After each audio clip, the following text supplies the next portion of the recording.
I think like any artist, it probably takes a lifetime to do it. So I've been drawing all my life, I've been painting, I've studied illustration, I've been to design school. I think you're just always drawing. It's just always this thing in the back of your mind that you have to keep doing it and you want to keep doing it. And also that you see something and you want to capture it. Does that answer the question? Yeah. And sometimes it's also that, like skills have to be practiced in order to be kept, particularly with things like drawing.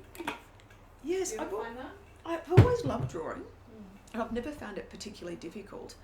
Painting I have found far more difficult.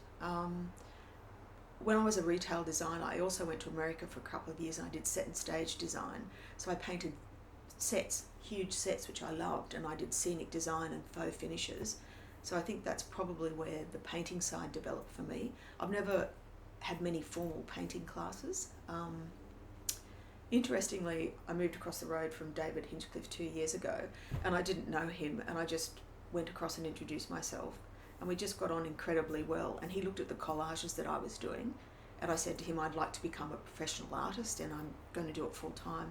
What do you think I should do? And he just looked at my collages and just went, way too complex, can't believe you're doing them, try and paint. And so for about 4 months I went, right, we're going to paint something. And I started painting and they were all disastrous and I couldn't work out a process. So basically I just kept doing it over and over again until I found something that I liked. And I just feel like now I'm still trying to find a language in the painting side of it to express my ideas.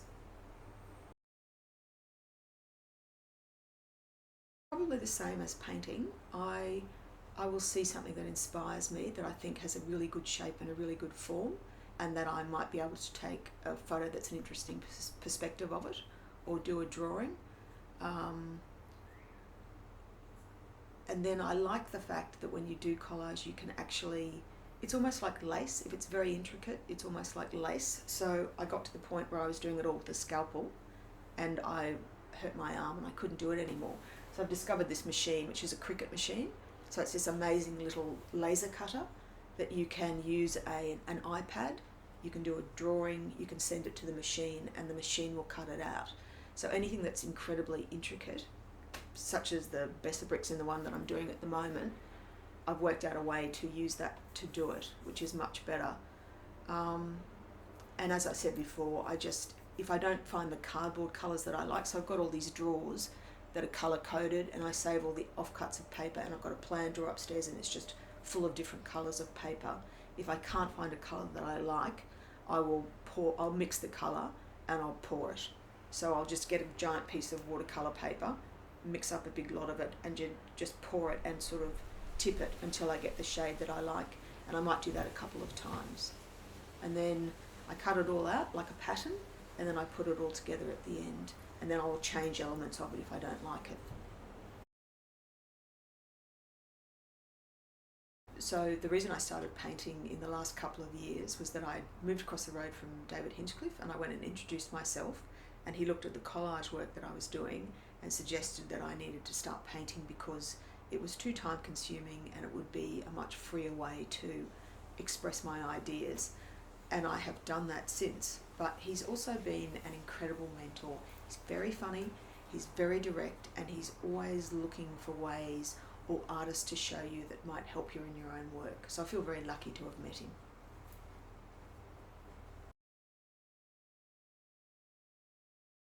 So I just wanted to show the process of doing collage and why I like it, because it's flexible. So that's a photograph I took of a mid-century house that I'm doing a commission for. That's the picture that I drew because I thought that was the most interesting angle to concentrate on because of the shadows. And this is why I love collage, because this is getting towards the end of the picture where I've put all the different elements together. But just to give you an idea, that could be the sky, like it could almost be a nighttime thing. And then if you put this colour in, it just completely changes the look of it again. And it's a good way to work out what colours go together. So I was thinking of that as a shadow, but to me that just deadened the picture. And then you can just take elements in and out that you think work or don't work. So I like this colour because it's warmer, and then I might use this green to make the shadow come this way to make it more dramatic, and then I might put a green here to show that that's where the light's coming across. So that's just what I wanted to show you, just how flexible collage can be.